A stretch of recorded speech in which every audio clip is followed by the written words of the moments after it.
মহাশিবরাত্রি উপলক্ষে জ্যোতিষার্ণব গৌরব প্রত্যেকটি রেমেডির সাথে আপনাদের হাতে তুলে দিচ্ছেন একটি করে পারদের শিবলিঙ্গ। সম্পূর্ণ উপহার স্বরূপ আপনারা পাচ্ছেন এই পারদের শিবলিঙ্গ। আসুন আজকের অনুষ্ঠানে আমরা জেনে নিই পারদের শিবলিঙ্গ পুজোর উপকারিতা। 1 কোটি শিবলিঙ্গ পুজোয় যে ফল পাওয়া যায় তার কোটি গুণ বেশি ফল পাওয়া যায় পারদের শিবলিঙ্গ পুজোয়। ধর্মারথ কাম মোক্ষণম আরোগ্যং প্রদায়ঙ্কং, অর্থাৎ ধর্ম অর্থ কাম মোক্ষের সাথে আরোগ্য প্রাপ্তি হয় পারদের শিবলিঙ্গ পুজোয়। পারদের শিবলিঙ্গ বিধিসম্মত পুজো ও প্রতিষ্ঠায় আপনি বিভিন্নভাবে উপকৃত হবেন। পারদ শুদ্ধতম ধাতু ও স্বয়ং সিদ্ধ পদার্থ। এই দুষ্প্রাপ্য শিবলিঙ্গ পুজো করলে পরে আপনি দ্রুতই আরোগ্য লাভ করবেন। বিধিসম্মতভাবে পুজো করতে পারলে সংসারের যাবতীয় রোগ শোক দারিদ্রতা থেকে আপনি সহজ মুক্তি পাবেন। শোনা যায় পারদের উৎপত্তি ভোলানাথ শিবের বীর্য থেকে। রসেন্দ্র চূড়ামণি গ্রন্থে বলা হয়েছে পারদেশ্বর শিব নিয়মিত পুজো অর্চনা করলে মানুষ তার ভৌতিক জীবনের সব কিছু লাভ করতে পারে। পারদ রোগনাশক, দারিদ্র্যনাশক, বৃদ্ধা অবস্থায় তার দুরবস্থা থেকে রক্ষা করে। কোটি কোটি শিবলিঙ্গ পুজোর ফল লাভ হয় পারদের শিবলিঙ্গ পুজোয়। পারদের শিবলিঙ্গ পুজোর মাধ্যমে আমরা কালসর্পযোগ ও শনির সাড়ে সাথে থেকে মুক্তি লাভ করতে পারি। বিবাহযোগ্য কন্যারা পারদের শিবলিঙ্গ পুজো করলে মন মতো বর লাভ করে। এই শিবলিঙ্গ পুজো করলে স্বামী স্ত্রীর মধ্যে অশান্তি দূর হয়। যদি আপনার প্রচুর শত্রু থাকে যারা আপনার ক্ষতি করতে চায়, আপনি তাদের থেকে মুক্তি লাভ করতে পারেন পারদের শিবলিঙ্গ পুজোর মাধ্যমে। এই শিবলিঙ্গ আরাধনা করলে সর্ব পাপ মুক্তি হয় এবং সর্ব দুঃখ নাশ হয়। অকাল মৃত্যুর হাত থেকে পারদের শিবলিঙ্গ পুজোর আরাধনার মাধ্যমে আপনি বাঁচতে পারেন। এই শিবলিঙ্গ পুজোয় আপনার সর্বরোগ মুক্তি ঘটে।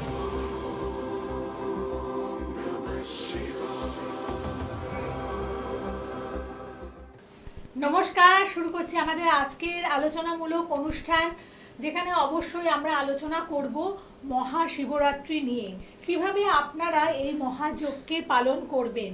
এবং শিবরাত্রি হচ্ছে দেবাদিদেব মহাদেবকে উপাসনা করার অন্যতম একটি শ্রেষ্ঠ তিথি, এবং যেই তিথিকে আমরা ধরে নিতে পারি যে দেবাদিদেবকে যদি আমরা একদম মন থেকে পুজো অর্চনা করতে পারি, তাকে আমরা আমাদের মনস্কামনা জানাতে পারি, তাহলে কিন্তু তিনি তার ভক্তের মনোবাঞ্ছা পূরণ করে থাকেন।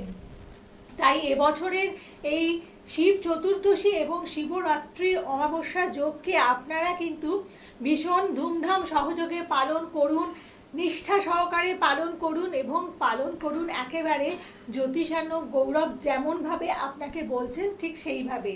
কারণ তার কথাগুলো কিন্তু একেবারে শাস্ত্র থেকে নেওয়া, কোনো মন গড়া কথা তিনি কোনো অনুষ্ঠানে আপনাদেরকে বলেন না, বা তার মন গড়ার নিয়ম নিয়ে আপনাদের কখনো ব্যতিব্যস্ত করে তোলেন না। একদম শাস্ত্রীয় উপায়ে কিভাবে আপনারা দেবাদিদেব মহাদেবকে তুষ্ট করতে পারেন এবারে শিব চতুর্দশী এবং শিবরাত্রির অমাবস্যা যোগে, সেই বিশেষ আলোচনায় আজকের অনুষ্ঠানে আপনাদের জন্য উপস্থিত আছেন জ্যোতিষার্ণব গৌরব। স্বাগত জানাই, নমস্কার। নমস্কার। আজকে আমি এই শিবরাত্রিতে কি কি পালন করবেন রাশি অনুযায়ী তো একটা বলবই, বা কি কি অর্ঘ্য শিবকে দেবেন, কোন কোন নিয়ম পালন করা উচিত, সেগুলো তো আজকে বলবই।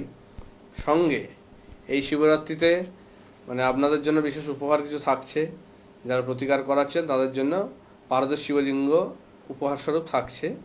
কারণ অনেকেই আমাকে পারদের শিবলিঙ্গ চান, তো সেক্ষেত্রে আমি দেখলাম যে এই জিনিসটা মানে খুব দরকারও বাড়ির জন্য। কারণ বাড়িতে একটা পারদের শিবলিঙ্গ যদি রেখে পুজো করা যায়, সেটা কিন্তু বাস্তুর মানে বিভিন্ন দোষ বা ত্রুটি অনেক কিছু কিন্তু দূর করে দেয়, বিভিন্ন সমস্যা থেকে কিন্তু বের করে আনে। পারদের শিবলিঙ্গর একটা বিরাট পজিটিভ দিক রয়েছে। তো এইগুলো বিচার বিবেচনা করে অনেকেই আমাকে বলেন, তো সেক্ষেত্রে আমি এই শিবরাত্রি বিশেষ তিথি উপলক্ষে আপনাদের জন্য কিন্তু যারা প্রতিকার করাচ্ছেন তাদের জন্য পারদের শিবলিঙ্গ সম্পূর্ণ বিনামূল্যে থাকছে। তো যারা নেবেন আগের থেকে যোগাযোগ করবেন, কারণ সবাইকে দেওয়া সম্ভব হবে না, সীমিত, কারণ এটা প্রতিষ্ঠা করে দেওয়া হবে, সেক্ষেত্রে আপনার নাম গোত্র অনুযায়ী জিনিসটাকে করে দেওয়া হবে, যাতে আপনার জন্য বিশেষভাবে কার্যকরী হয়, আপনার বাস্তুর জন্য সেটা যাতে কাজ করে। তো এই শিবরাত্রি আমাদের কবে পড়ছে সেই তারিখটা আপনারা মানে তারিখ সময়টাও দেখে নিন। চতুর্দশী যে তিথিটা শুরু হচ্ছে সেটা হচ্ছে 26শে ফেব্রুয়ারি সকাল 11:09 বুধবারে চতুর্দশী তিথি শুরু হচ্ছে, এবং 27শে ফেব্রুয়ারি সকাল 8:55 পর্যন্ত কিন্তু এই তিথি থাকছে। তা আমি বারবার বলি যে চতুর্দশী তিথি এইটা কিন্তু মানে খুব একটা গুরুত্বপূর্ণ তিথি। এই সময় বিভিন্ন ধরনের প্রতিকার কিন্তু খুব মানে ফলপ্রদায়ী হয়। তার উপর যখন শিবরাত্রি, তখন তো এটা আরও বিশেষভাবে কার্যকর হবেই। তো সেক্ষেত্রে যারা মহামৃত্যুঞ্জয় কবচ করাতে চাইছেন বা বিভিন্ন ধরনের রোগ ভোগ বা সমস্যায় রয়েছেন, তাদের জন্য কিন্তু এই তিথিটা কিন্তু কাজে লাগানো বিশেষ দরকার। তারা ভালো কোনো অ্যাস্ট্রোলজারের সঙ্গে অবশ্যই যোগাযোগ করে এই তিথিটাতে কাজগুলো করান, তাহলে কিন্তু আপনারা আমাদের সমস্যা থেকে মুক্তি পাবেন এবং খুব ফলপ্রসূ হবে জিনিসটাও। সেক্ষেত্রে সন্তানের পড়াশোনা হোক, চাকরি হোক, বিবাহে বাধা হোক, আপনার কালসর্প দোষ হোক বা বিভিন্ন রকমের সমস্যা, শরীর স্বাস্থ্য নিয়ে প্রবলেম, রোগ ধরা পড়ছে না, নানাভাবে ভুগছেন, সেই ধরনের যে কোনো রকম সমস্যার জন্য কিন্তু এই তিথিটা কিন্তু কাজে লাগাতে পারেন। সেটা কিন্তু বিশেষ কার্যকরী হয়। মানে আমাদের এক একটা তিথি কাজ করলে কি হয়, সেটা কিছুটা মানে সাকসেসটাকে অনেক বাড়িয়ে দেয় আপনার। তো সেই ক্ষেত্রে এটা কিন্তু একটা বিরাট ভালো তিথি, তো সেটা অবশ্যই কাজে লাগান। এবারে আসছি আমি, আপনারা কিভাবে এই দিনটাকে পালন করবেন যাতে আপনাদের মানে বিভিন্ন রকমের সুযোগ সুবিধাগুলো আপনারা ঠিক মতো করে পান। অনেকে কি হয় জিনিসটা মানে না জেনে ভুলবশত বিভিন্ন রকম ভুল আমরা করে ফেলি, যে জিনিসগুলো নিয়ে আজকে আলোচনা আপনারা শুনতে থাকুন, তাহলে কিন্তু এই ভুলভ্রান্তিগুলো ঘটবে না এবং আপনারা শিবরাত্রির পূর্ণ ফলটাকে কিন্তু নিজেদের জীবনে আনতে পারবেন। কিভাবে সেটা করবেন, ফার্স্টে আসি। আপনারা এই দিনে সন্ধেবেলায় যদি পারেন একটা পারদের শিবলিঙ্গ বা যাদের সামর্থ্য নেই তারা এমনি পাথরের, কালো পাথরের শিবলিঙ্গ অবশ্যই প্রতিষ্ঠা করুন বাড়িতে, যাদের নেই। তাতে কিন্তু বিশেষ উপকার পাওয়া যাবে। শিবলিঙ্গ এই দিনের প্রতিষ্ঠা করা মানে খুব শুভ। এই জিনিসটা যদি করতে পারেন মানে দারুণ, মানে ম্যাজিকের মতো কাজ করবে এটা আপনার জীবনে। আচ্ছা, এবার কি কি দিয়ে আমরা পুজো করছি সেগুলো তো একটা ব্যাপার থাকেই। এগুলো বহুবার আলোচনা করা হয়, বিভিন্ন প্রোগ্রামে এই ধরনের জিনিস আলোচনা হয়। তো তার মধ্যে যেমন দুধ, জল, বেলপাতা, এই তিনটে জিনিস তো মাস্ট, আমরা জানি। কিন্তু এর সঙ্গে আরও কিছু থাকে, যেমন মধু, ঘি, দই, এই ধরনের জিনিস দিয়ে কিন্তু শিবকে অভিষেক করা হয়। তো এবার মানে 4টে প্রহরে যে পুজো হয়, সেই 4 প্রহরের এক একটা প্রহরে কিন্তু এক একটা জিনিস দিয়ে করাটা খুব ভালো। এই দিনটাতে কি করা হয় সেটা হচ্ছে, প্রথম প্রহরে যদি পারেন আপনারা মানে দই দিয়ে ফার্স্টে অভিষেকটা করবেন। তারপরে কি করবেন, দ্বিতীয় প্রহরে ঘি, তৃতীয় প্রহরে মধু, চতুর্থ প্রহরে দুধ এবং জল, এই দিয়ে আপনারা করুন। এবং দুধ জলের সঙ্গে বেলপাতাটা অবশ্যই দেবেন। এইটা হচ্ছে গেল সবার জন্য, সাধারণভাবে এই জিনিসটা করব। এবার আসছি কিছু কিছু মানে সমস্যায় যারা ভুগছি তাদের জন্য কি কি। যেমন ধরুন বিয়েতে বাধা পড়ছে, তো বিয়েতে যাদের বাধা পড়ছে তারা কি করবেন, এই দুধের সঙ্গে একটুখানি কেশর আর জাফরান এটা মিশিয়ে চতুর্থ প্রহরে ঢালুন। তাতে কিন্তু আপনার বিবাহের বাধা কিন্তু দূর হবে। এবং ওম নমঃ শিবায় মন্ত্রটি 108 বার পাঠ করুন। যারা আর্থিক সমস্যায় ভুগছেন তারা কি করবেন, তারা এই দিন 108টা বেলপাতা, যদি সম্ভব হয় খুবই ভালো, 108টা বেলপাতায় সাদা চন্দন দিয়ে ওম নমঃ শিবায় এই মন্ত্রটা লিখুন। যদি 108টা সম্ভব না হয় সেক্ষেত্রে আপনারা 27টা বেলপাতা নিয়ে করতে পারেন, তবে চেষ্টা করবেন 108টা করার। যদি না হয় সেক্ষেত্রে 27টা করতে পারেন। করে সেই বেলপাতা শিবলিঙ্গে অর্পণ করুন। এতে আপনার আর্থিক দুরবস্থা দূর হবে, এটা আপনারা অবশ্যই করুন। এবার আসি, যারা মানে শরীর স্বাস্থ্য নিয়ে খুব ভুগছে, প্রচণ্ড শরীর স্বাস্থ্যের সমস্যা চলছে, তারা কি করবেন, এই দিন একটা কাঁঠালি কলা, তাতে ঘি মধু মাখিয়ে আপনারা একটা পান পাতার মধ্যে মুড়ে সেটাকে শিবলিঙ্গে অর্পণ করুন।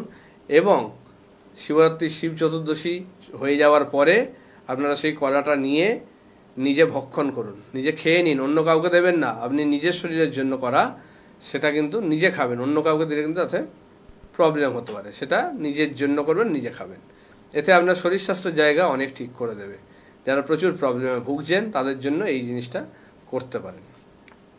তো এই জিনিসগুলো গেল মানে কিছু বিশেষ সমস্যার জন্য, এটা সবাই করতে পারেন যাদের যাদের সমস্যা আছে, রাশি অনুযায়ী কোনো ব্যাপার নয়, এটা সবাই আপনারা করতে পারেন।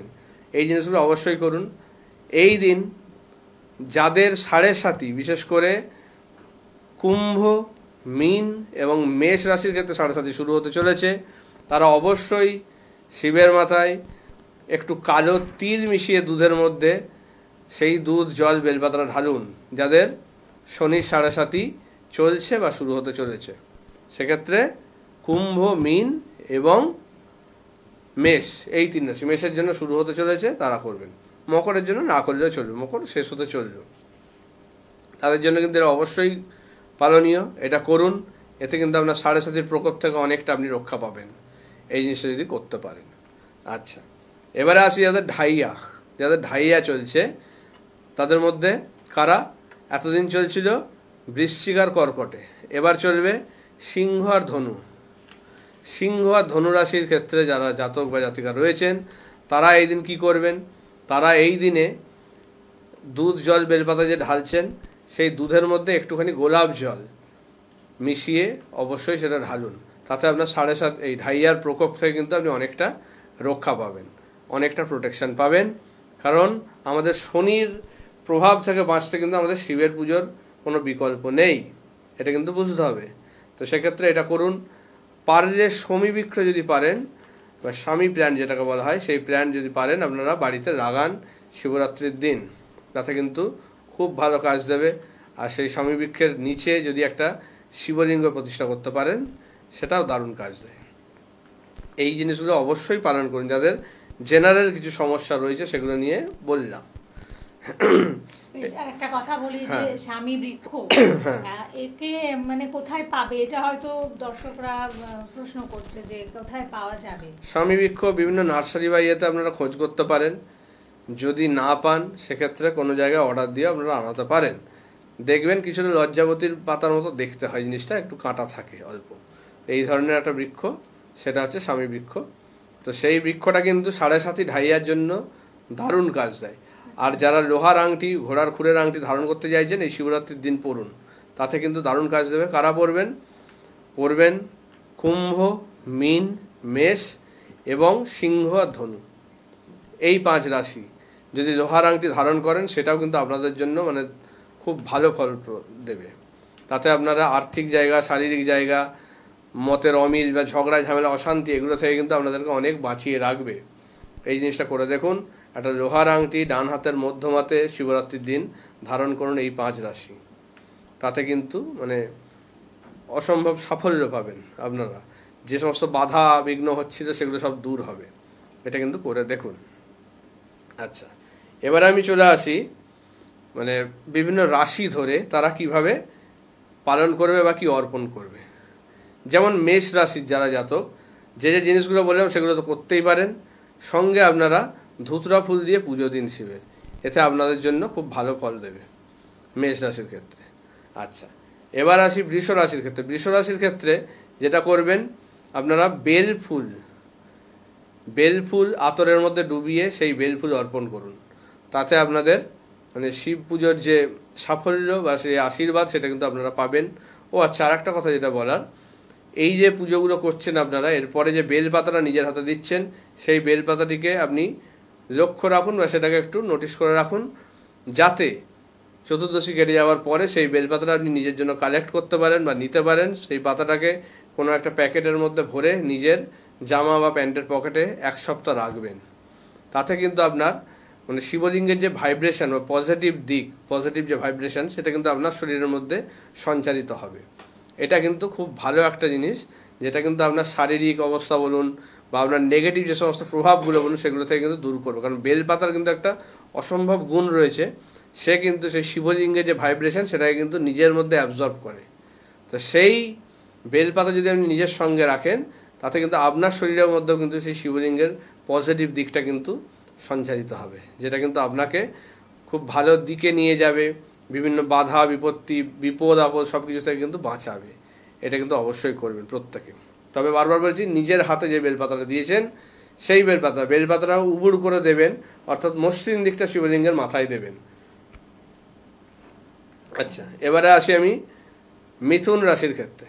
মিথুন রাশির ক্ষেত্রে তারা কিন্তু আপনারা মানে এই দিন একটা গোটা বেল অবশ্যই শিবলিঙ্গে অর্পণ করুন এবং সেই বেলের মধ্যে 5টা সিঁদুরের টিপ দিয়ে সেটাকে শিবলিঙ্গে দিন। সে আপনি বাড়িতেও দিতে পারেন, মন্দিরেও দিতে পারেন, এবং সেই ফলটা আপনি নিজে না খেয়ে অন্য কাউকে দিন। সে যে কেউ, বাড়ির অন্য কেউ খেতে পারে অথবা বাইরে কাউকে দিয়েও দিতে পারেন। এবারে আসি আমি কর্কট রাশির ক্ষেত্রে। কর্কট রাশির ক্ষেত্রে যারা আছেন তাদের ক্ষেত্রে মানে সাদা বস্ত্র পরে এই দিন পুজো করাটা খুব ভালো। দুধের মধ্যে অল্প একটু কেশর মিশিয়ে ঢালুন এবং জব একটু দিন শিবলিঙ্গে অর্পণ করুন, জব। তাতে কিন্তু আপনার মানে উন্নতি সমৃদ্ধি এগুলো কিন্তু বজায় রাখবে বা সেগুলো নিয়ে আসবে। এটা আপনারা করতে পারেন। আচ্ছা, এবার আসি সিংহ রাশির ক্ষেত্রে। সিংহ রাশির ক্ষেত্রে আপনারা কি করবেন, আপনারা এই গঙ্গা জলের মধ্যে অল্প একটু আখের গুড় বা যে কোনো খেজুর গুড়, যেটা খুশি যে কোনো গুড় একটু মিশিয়ে শিবলিঙ্গে ঢালুন। তাতে কিন্তু আপনাদের মানে বিভিন্ন রকম নেগেটিভ প্রভাব বা শরীর স্বাস্থ্যের যে প্রবলেম, আর্থিক জায়গার সমস্যা, এইগুলো কিন্তু আপনাদের মিটিয়ে দেবে। এটা কিন্তু সিংহ রাশির ক্ষেত্রে করতে পারেন। এবার আসি কন্যা রাশির ক্ষেত্রে। কন্যা রাশির ক্ষেত্রে কী করবেন, আপনারা একটা পান পাতার মধ্যে আপনারা মানে একটু মধু ঘি মাখিয়ে তার মধ্যে যে কোনো একটা ফল আপনি দেবেন এবং সেই ফলটা 1 সপ্তাহের জন্য আর খাবেন না। তাতে কিন্তু আপনার মনের ইচ্ছা পূরণ করবে, যেটা হচ্ছে না, অনেক দিন ধরে প্রবলেম করছে, সেই বাধা কেটে যাবে। তুলা রাশির ক্ষেত্রে আসি। তুলা রাশির ক্ষেত্রে কি করবেন, তারা একটা যদি পারেন মানে একটা রূপোর নাগিনী যদি পারেন, সেক্ষেত্রে শিবলিঙ্গটা দিন বা মন্দিরে দিতে পারেন। এতে কিন্তু আপনার মানে বাধা বিঘ্ন বা সমস্যা যেগুলো হচ্ছিল, উন্নতিতে বাধা, প্রমোশন হচ্ছে না, চাকরি বাকরির ক্ষেত্রে প্রবলেম করছে, আর্থিক সমস্যা চলছে, সেগুলো কিন্তু আপনার মিটিয়ে দেবে। বৃশ্চিক রাশির ক্ষেত্রে আসি।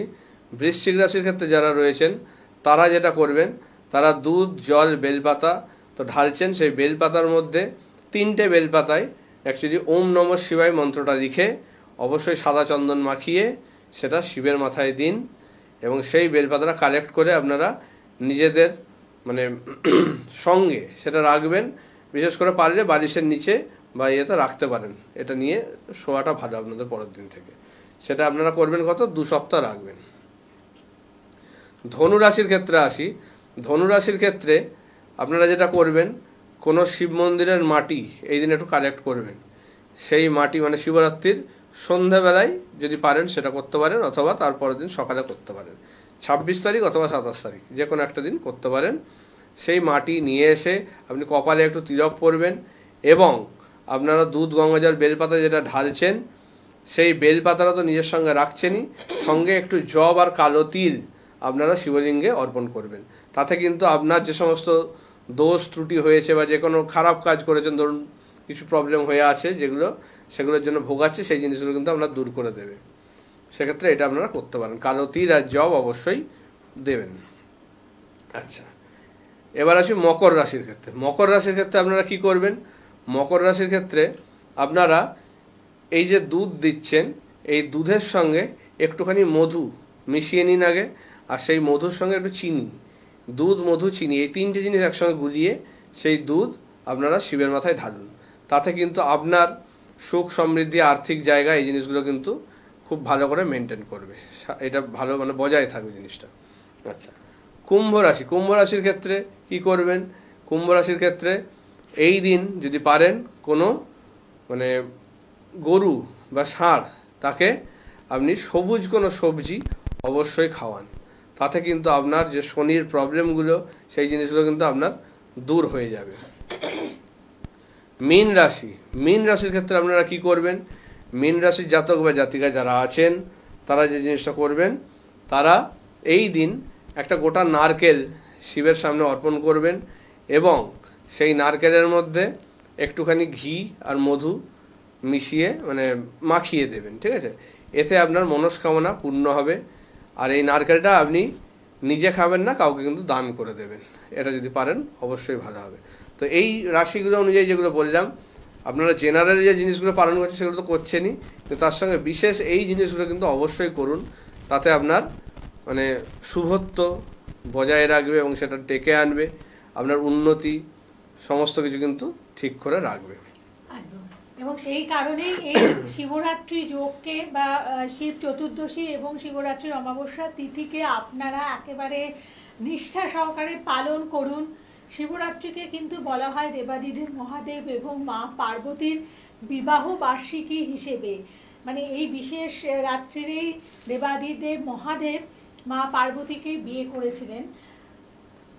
তাছাড়াও যারা পার্থিব জগতের মধ্যে রয়েছেন, মানে সংসারের মধ্যে রয়েছেন, তাদের ক্ষেত্রে যারা শত্রুতার মানে শত্রুর কারণে ভীষণভাবে জীবন অতিষ্ঠ হয়ে উঠেছে, তাদের কিন্তু শত্রুর নাশের জন্য এই দিনটিকেই ধার্য করা হয়েছে। ভীষণ কার্যকারী দিন, অর্থাৎ যেভাবে বললেন জ্যোতিষার্ণব গৌরব, সেভাবে যদি পালন করতে পারেন তাহলে নিশ্চয়ই আপনার চলার পথের যে সম্ভাব্য বিপদগুলো আছে সেগুলোকে আপনি কিন্তু লঙ্ঘন করতে পারেন। হ্যাঁ, এই জিনিসগুলো পালন করুন। সঙ্গে আরো দু একটা জিনিস বলে দিই। এক হচ্ছে ঘিয়ের প্রদীপ এই দিন সারা রাত জ্বালিয়ে রাখবার চেষ্টা করবেন, যেন না নিভে যায়। এটা প্রত্যেকের জন্য, রাশি নির্বিশেষে সবার জন্য এটা। তো একটা ঘিয়ের প্রদীপ জ্বালিয়ে রাখবেন। সঙ্গে আপনারা 7টা মোমবাতি এই দিন অবশ্যই জ্বালাবেন, শিবলিঙ্গের সামনে, ঠাকুরের সামনে বা মন্দিরে, যে কোনো জায়গায় দিতে পারেন। আর একটা জিনিস করবেন, সেটা হচ্ছে আপনার বাড়ির দরজায় যেদিক দিয়ে বেরোতে হয়, বেরোতে গিয়ে ডান দিকে, মেন দরজার ডান দিকে আপনারা একটা তিল তেলের প্রদীপ এই দিন কিন্তু অবশ্যই দেবেন। তাতে কিন্তু আপনার শত্রুনাশ এবং বাড়ির নেগেটিভিটি, বাস্তুদোষের প্রভাব এগুলো কিন্তু অনেকটা কমিয়ে দেবে। এই জিনিসগুলো করতে পারেন। আর শিবলিঙ্গকে যে পুজো করছেন তাতে যে সমস্ত ফুল যাদের যাদের বললাম সেগুলো তো থাকবেই, সঙ্গে একটা ফুল অবশ্যই রাখবেন, সেটা হলো নীল অপরাজিতা। যেটা সেই নীল অপরাজিতা ফুল অবশ্যই 7টা কিন্তু এই দিন শিবলিঙ্গে কিন্তু দেবেন, না হলে কিন্তু আপনার শিব পূজা কিন্তু সম্পূর্ণ হবে না। এটা অবশ্যই করুন, তবেই কিন্তু শিবলিঙ্গের যে সমস্ত ফল আপনারা পাবেন সব, ঠিক আছে? এবং তাই শিবরাত্রি যোগকে আপনারা অবশ্যই পালন করবেন। এবং জ্যোতিষার্ণব গৌরব একদম তার তরফ থেকে আপনাদের কিন্তু এই যে পালনের যে আপনাদের উৎসাহ বা পালন করার যে ইচ্ছে রয়েছে, সেটাকে আরো উজ্জীবিত করার জন্য যারা যারা তার কাছ থেকে, মানে জ্যোতিষার্ণব গৌরবের কাছ থেকে এর মধ্যে রেমেডি নিচ্ছেন, তাদের প্রত্যেকের জন্য কিন্তু পারদের শিবলিঙ্গ একেবারে উপহার স্বরূপ পাচ্ছেন। এবং প্রকৃত পারদ দিয়ে গঠিত শিবলিঙ্গ অবশ্যই সেটা কিন্তু ভীষণভাবে কার্যকরী। বিজ্ঞানসম্মত কারণেও কিন্তু পারদের শিবলিঙ্গ পুজো করুন বা পারদের শিবলিঙ্গকে নিত্য আরাধনা আপনাকে অনেক সুফল দেবে। তাই এই সুযোগকে একেবারেই হাতছাড়া করবেন না আমি আশা করছি, কারণ বাজারে একটি প্রকৃত পারদের শিবলিঙ্গ আপনাদের পক্ষে চিনে কেনাটা সম্ভব নয়। শুধু কেনা শুধু নয়, তারপর সেটাকে প্রতিষ্ঠা করা বিভিন্ন রকম নিয়ম থাকে, ঠিক আছে? সেগুলো সাধারণ মানুষ কিন্তু অনেক কিছু জানে না, ভুলবশত যে কোনো, আমি অনেক বাড়িতে তো যাই যজ্ঞের কারণে, যেয়ে দেখি তারা একটা শিবলিঙ্গ বসিয়ে দিয়েছে, সেটা কিন্তু প্রতিষ্ঠাও হয়নি, কিছুই না, কিন্তু তাতে কিন্তু তাদের বাড়ির ক্ষতি করে দিচ্ছে। আপনারা যেটা বলে থাকেন সাদা শিবলিঙ্গ, মানে হোয়াইট কালারের শিবলিঙ্গ সাথে কালো শিবলিঙ্গ দুটিকে পাশাপাশি রাখতে নেই, বা যারা গৃহী মানুষ তাদেরকে এই সাদা শিবলিঙ্গ ব্যবহার করতে নেই ইত্যাদি, এরকম অনেক না, সাদা শিবলিঙ্গ না করাই ভালো। সেক্ষেত্রে কালো শিবলিঙ্গ রাখুন, আর পারদের শিবলিঙ্গ রাখলে আর কিছুর দরকার নেই। একদম। এবং তাই এই যে বিশেষ দিনে, যেটা আমাদের যারা আধ্যাত্মিক জগতে রয়েছেন তাদের জন্য যেমন গুরুত্বপূর্ণ, ঠিক একইভাবে গৃহী মানুষের জন্য ভীষণ গুরুত্বপূর্ণ, ভীষণ ভালো পূর্ণ তিথি শিব চতুর্দশী এবং শিবরাত্রির অমাবস্যা যোগ আপনারা অবশ্যই পালন করবেন। এবং প্রত্যেকে ভালো থাকুন। নমস্কার। নমস্কার।